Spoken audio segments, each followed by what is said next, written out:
आज हम क्लास 12 के मैट्रिक्स टॉपिक की बात करेंगे। मैट्रिक्स का हमारे पास क्या कॉन्सेप्ट होता है, इसका मैथ्स में किस तरीके से हमें यूज करना होता है। तो देखिए, सबसे पहले हम मैट्रिक्स की डेफिनेशन की बात करते हैं कि मैट्रिक्स की डेफिनेशन हमारे पास क्या होती है। तो देखिए, मैट्रिक्स की डेफिनेशन हमारे पास होती है a rectangular arrangement of numbers और functions in row and column.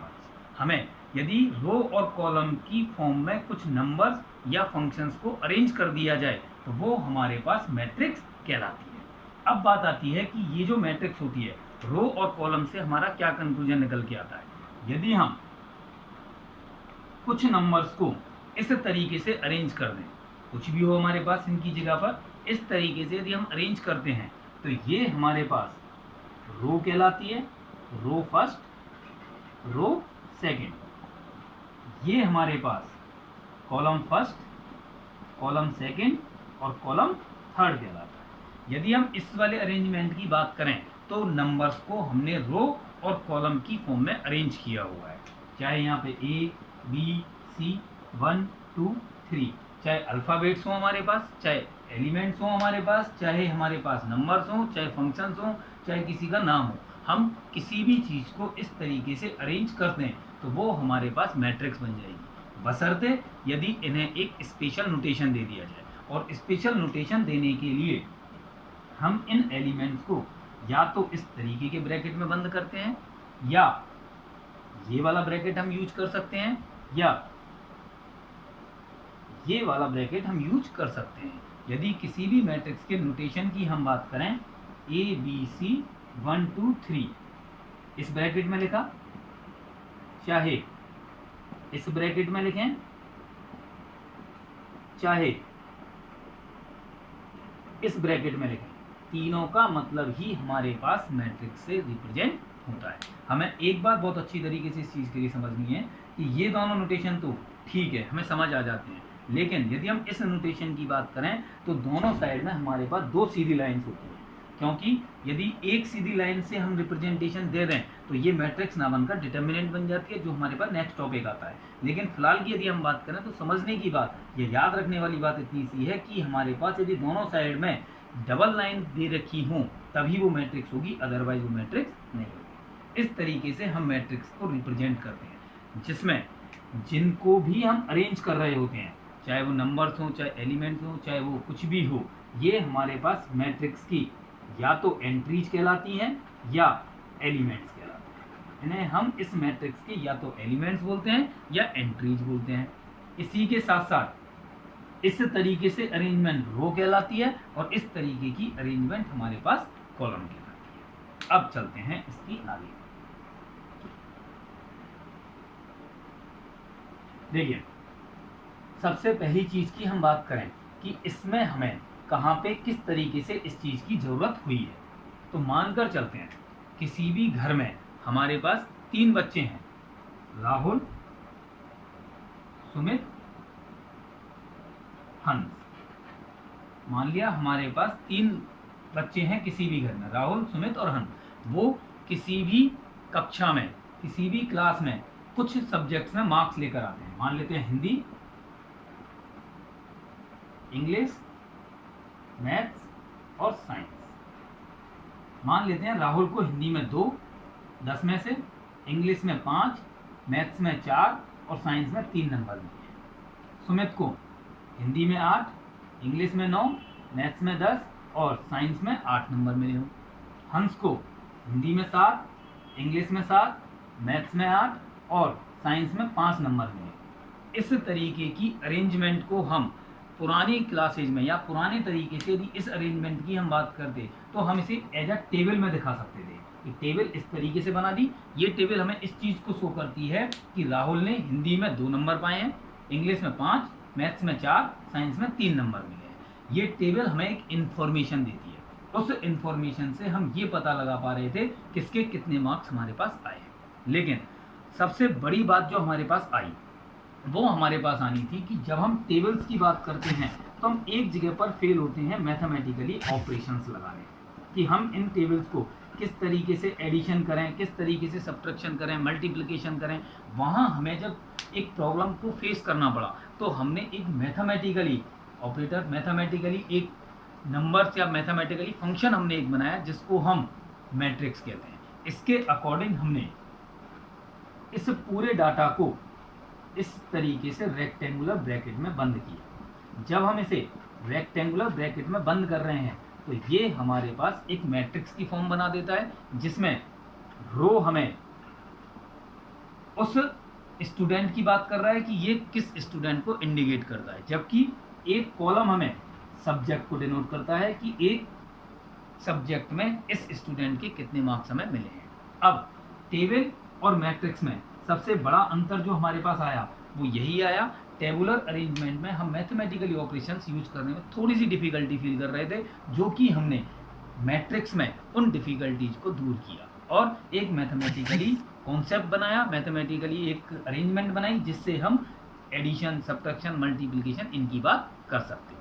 अब सबसे बड़ी चीज़ जो हमारे पास आती है वो हमारे पास आती है कि किसी भी मैट्रिक्स में कितनी रो हैं और कितने हमारे पास कॉलम हैं। यदि मैं इस एग्जाम्पल की बात करूं तो इस एग्जाम्पल में हमारे पास 3 रो और 4 कॉलम निकल कर आते हैं। 3 तो हमारे पास रो निकल कर आती हैं और 4 हमारे पास कॉलम निकल कर आते हैं। इन नंबर ऑफ रो और नंबर ऑफ कॉलम से हम किसी भी मैट्रिक्स के ऑर्डर को डिफाइन करते हैं। किसी भी मैट्रिक्स का ऑर्डर यदि हमें निकालना हो तो ऑर्डर ऑफ मैट्रिक्स डिफाइन करने के लिए हमारे पास होगा number of rose multiply with number of columns. अब एक चीज का हमें ध्यान रखना है कि ये मल्टीप्लिकेशन इसी फॉर्मेट में हमें रखना होता है, मतलब ये हमारे पास ऑर्डर्ड होता है। इस ऑर्डर को हम चेंज नहीं कर सकते, किसी भी कंडीशन में कॉलम को पहले और रो को बाद में नहीं लिखा जा सकता।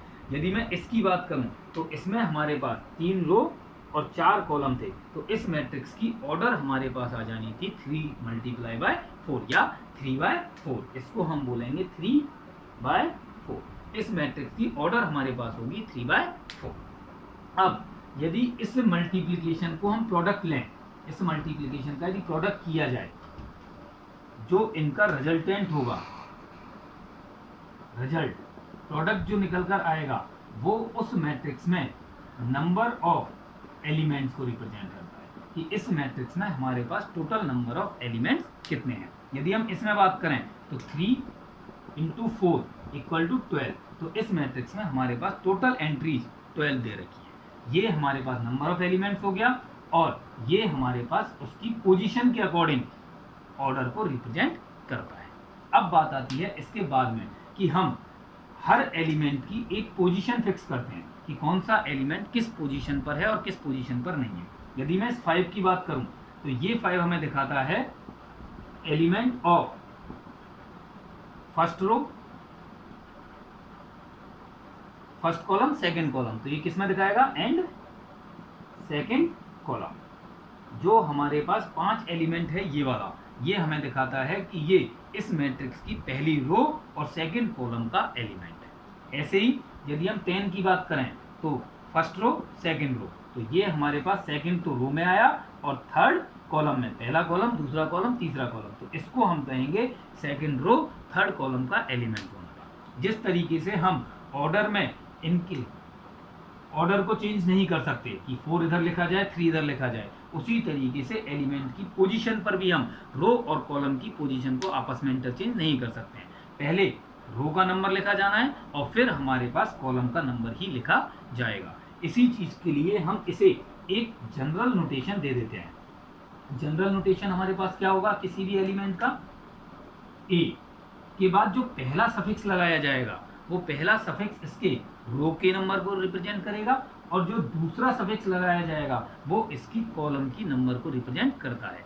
यदि हम ए आई जे की बात करें तो ए आई जे अब रिप्रेजेंट करेगा element of ith row and jth column. इस नोटेशन से हमें बार बार इस चीज को नहीं लिखना पड़ता कि ये इस रो या इस कॉलम का एलिमेंट है, इस रो या इस कॉलम का एलिमेंट है। अब यदि मुझे 8 2 3 देखना है A23 का मतलब होगा सेकंड रो और थर्ड कॉलम का एलिमेंट। तो हम गए पहली रो दूसरी रो, तो मुझे सेकंड रो में जाना था, तीसरे कॉलम पे पहला कॉलम, दूसरा कॉलम, तीसरा कॉलम। तो हम जब सेकंड रो और तीसरे कॉलम पर मीट करते हैं तो हमें एलिमेंट मिलता है 10। ये हमें रिप्रेजेंट कर देगा कि हम सेकंड रो और थर्ड कॉलम के एलिमेंट की बात कर रहे थे, जिसका जनरल नोटेशन हमारे पास हो जाना था AIJ। अब इस चीज से हम इस पूरी मैट्रिक्स को एक जनरल फॉर्म में रिप्रेजेंट इस पूरी मैट्रिक्स को हम एक जनरल फॉर्म में रिप्रेजेंट करते हैं। जनरल फॉर्म में रिप्रेजेंट किस तरीके से किया जाएगा? General form of matrix. देखिए, हमने एक चीज देखी, किसी भी एलिमेंट को दिखाने के लिए मुझे दो सफिक्सों की जरूरत है। दो सफिक्सों की जरूरत क्यों थी हमारे पास? मानकर चलता हूं मैं यदि इसको जनरली A1 लिख देता हूं, यदि मैं इसको जनरली A1 लिखता तो मेरे पास जो सबसे बड़ी लड़ाई आती वो A2 के लिए आती। मैं A2 इसको कंसीडर करूं या A2 इसको कंसीडर करूं, दोनों ही आपस में इस चीज के लिए लड़ेंगे कि हमारे पास A2 इसको माना जाना है या इसको माना जाना है, जिसके लिए हम प्रॉपर कोई भी तरीका नहीं निकाल पाएंगे। इस चीज से बचने के लिए हमने देखा कि मुझे एक रो के लिए इंडिकेशन चाहिए था और एक कॉलम के लिए इंडिकेशन चाहिए था, इसलिए हम बजाय एक सफिक्स यूज करने के एक रो के लिए और एक कॉलम के लिए दो सफिक्स यूज करते हैं। यदि मैं इसकी बात करूं फर्स्ट रो फर्स्ट कॉलम, तो हम इसको इंडिकेट करेंगे A11 से। अब पहली रो का एलिमेंट रहा, लेकिन कॉलम कौन सा हुआ? सेकंड हुआ हमारे पास में। ऐसे ही रो पहली रहेगी, कॉलम कौन सा होगा हमारे पास? Third column. अब यदि मैं इस मैट्रिक्स को पर्टिकुलर ऑर्डर पर ले आऊं, मान लेते हैं ऑफ ऑर्डर m/n, इसका मतलब इस पूरी मैट्रिक्स में m तो रो है और n कॉलम्स हैं, तो हम लास्ट जो करेंगे, रो तो पहली रहेगी लेकिन कॉलम हमारे पास कितने थे? n, तो लास्ट जो हमारे पास एलिमेंट आएगा वो nth कॉलम के लिए कंसीडर होना था। जब पहली रो हमारी कंप्लीट हो गई, नीचे आने पर हमने देखा कि यहाँ फर्स्ट रो थी और यहाँ पर सेकंड रो हमारे पास आनी थी, तो सेकंड रो फर्स्ट कॉलम का element, second row second column का element, second row third column का एलिमेंट, चलते चलते हमें लास्ट में सेकंड रो nth कॉलम का एलिमेंट मिलना। इसी तरीके से जब हम रो पर कंसीडर करेंगे तो हमें पता था लास्ट रो हमारे पास mth होनी थी, तो AM1, AM2, AM3, AMn, इस तरीके से ये हमारे पास m/n ऑर्डर की जनरल मैट्रिक्स बन जाती है। हम ऑर्डर को इस मैट्रिक्स के लास्ट में लिख देते हैं, कहीं कहीं पर बिना लिखे भी हमारा काम चल जाता है, और लिखना चाहें तो हम इस चीज़ को लिख सकते हैं। चलिए, अब बात आती है इसी वाली चीज़ के लिए। इस मैट्रिक्स का यदि मैं जनरल टर्म निकालना चाहूँ, जिस तरीके से हम AP, GP इनमें जनरल टर्म्स निकालते थे, उसी तरीके से हम मैट्रिक्स की जनरल टर्म निकाल सकते हैं। जनरल टर्म निकालने के लिए मैंने देखा कि हर एक मैट्रिक्स इस कोष्टक में बनती, इस ब्रैकेट में बनती, ब्रैकेट यूज किया। अब मैंने देखा इन सभी एलिमेंट्स को मैं केवल एक ही एलिमेंट से रिप्रेजेंट करना चाहता हूँ, और ये एलिमेंट मैं बना चुका हूँ। क्या? AIJ हमें हर रो और हर कॉलम के एलिमेंट को रिप्रेजेंट करने के लिए सफिशिएंट था, तो मैं इसमें क्या लिख सकता था? AIJ। अब जिस ऑर्डर की मैट्रिक्स है उस ऑर्डर को हम नीचे लिख सकते थे। मानकर चलिए मुझे अब इससे 2/3 ऑर्डर की जनरल मैट्रिक्स बनानी होगी, तो मैं 2 रो और 3 कॉलम तक की मैट्रिक्स बनाऊंगा। सिर्फ इतने पार्ट को यदि मैं बना देता हूं तो वो हमारे पास 2 रो और 3 कॉलम की जनरल मैट्रिक्स बनकर आ जाएगी। क्लियर? कोई दिक्कत इसमें? चलिए अब आगे चलते हैं। इसमें हमारे पास क्वेश्चंस बनते किस किस तरीके से हैं, क्या क्या क्वेश्चंस हमारे पास बनते हैं, उससे पहले हम एक चीज और समझ सकते हैं कि इसका हमारे पास यूज कहाँ कहाँ पर और किस किस तरीके से होता है। यदि हम बात करें, सबसे पहली चीज आपको यही समझनी थी कि ये मैट्रिक्स एलिमेंट्स की पोजीशन को रिप्रेजेंट करता है। मतलब हम कहीं भी किसी भी हालत में मैट्रिक्स के एलिमेंट को आपस में इंटरचेंज नहीं कर सकते हैं। यदि मेरे पास 1 2 3 4 ये कोई भी मैट्रिक्स दे रखी है, तो किसी भी हालत में मैं ऐसे नहीं कर सकता कि 2 को इधर लिख दिया, 1 को इधर लिख दिया, 3 को इधर लिख दिया, 4 को। यदि मैंने इन दोनों एलिमेंट्सों को भी आपस में इंटरचेंज कर दिया तो ये इन्फॉर्मेशन अलग हो जाएगी और ये इन्फॉर्मेशन अलग हो जाएगी, जो कि सेम मैट्रिक्स को रिप्रेजेंट नहीं करेंगे। चलिए अब बात करते हैं इसका यूज हम मैट्रिक्स का यूज आज की डेट में साइंस में भी हो रहा है, मैथ्स के तो हर एक ऑपरेटर में आज मैट्रिक्स का यूज किया जाना है। इसके साथ साथ हम आज सोशियोलॉजी में भी इसका यूज कर सकते हैं, मैनेजमेंट में भी इसका यूज किया जा रहा है, मैनेजमेंट में भी आज मैट्रिक्स को यूज किया जाता है। सबसे ज़्यादा यूज तो आज मैनेजमेंट में ही इसका हो रहा है। आप देखेंगे बड़ी बड़ी कंपनियां होती हैं, उनमें डाटा को कलेक्ट करने के लिए जो टेबल फॉर्मेट था वो पुराना हो चुका था। उस टेबल फॉर्मेट में बहुत सारी प्रॉब्लम्स हमारे पास आती थी, ना उनके डाटा को हम मैथमेटिकली ऑपरेशंस में इम्प्लीमेंट कर पाते थे। लेकिन अब मैट्रिक्स के डेवलपमेंट से हम मैनेजमेंट में सबसे ज़्यादा यूज इसका कर सकते हैं। इसके साथ साथ ज्योमेट्री में भी हम इसका यूज कर सकते हैं। ज्योमेट्री में यूज करने के लिए सिंपली यदि मैं बात करूं, मान के चलते हैं यदि हमारे पास किसी भी प्लेन में कोई पॉइंट है एक्स वाई, तो हम इस एक्स वाई को मैट्रिक्स में या तो इस तरीके से रिप्रेजेंट कर सकते हैं जो हमारे पास 2x1 ऑर्डर की मैट्रिक्स होगी, या एक्स वाई इस तरीके से रिप्रेजेंट कर सकते हैं जो हमारे पास 1 ऑर्डर 2 की मैट्रिक्स होगी। इसी तरीके से मान के चलते हैं हमारे पास किसी भी ट्राइंगल के 3 पॉइंट्स दे रखे हैं 1 2 2 3 3 4, इन्हें हम मैट्रिक्स में रिप्रेजेंट करने के लिए 1 2 2 3 3 4 या 1 2 3 2 3 4 दोनों में से कोई भी फॉर्मेट यूज कर सकते हैं। ये हमारे पास 3/2 ऑर्डर की होनी थी और ये हमारे पास 2/3 ऑर्डर की होनी थी। बस हमें मतलब पता होना चाहिए था। यदि मैं इस चीज़ की बात करूं तो इसमें मुझे पता था कि ये एक्स कोऑर्डिनेट को रिप्रेजेंट कर रहा है और ये वाई कोऑर्डिनेट को रिप्रेजेंट कर रहा है। ये पहले पॉइंट को, ये दूसरे पॉइंट को और ये तीसरे पॉइंट को रिप्रेजेंट कर रहा है। इस वाली सिचुएशन में ये एक्स कोऑर्डिनेट को और ये वाई कोऑर्डिनेट को रिप्रेजेंट कर रहा है। ये पहले पॉइंट को, ये दूसरे पॉइंट को और ये तीसरे पॉइंट को रिप्रेजेंट कर रहा है। इस तरीके से हम मैट्रिक्स को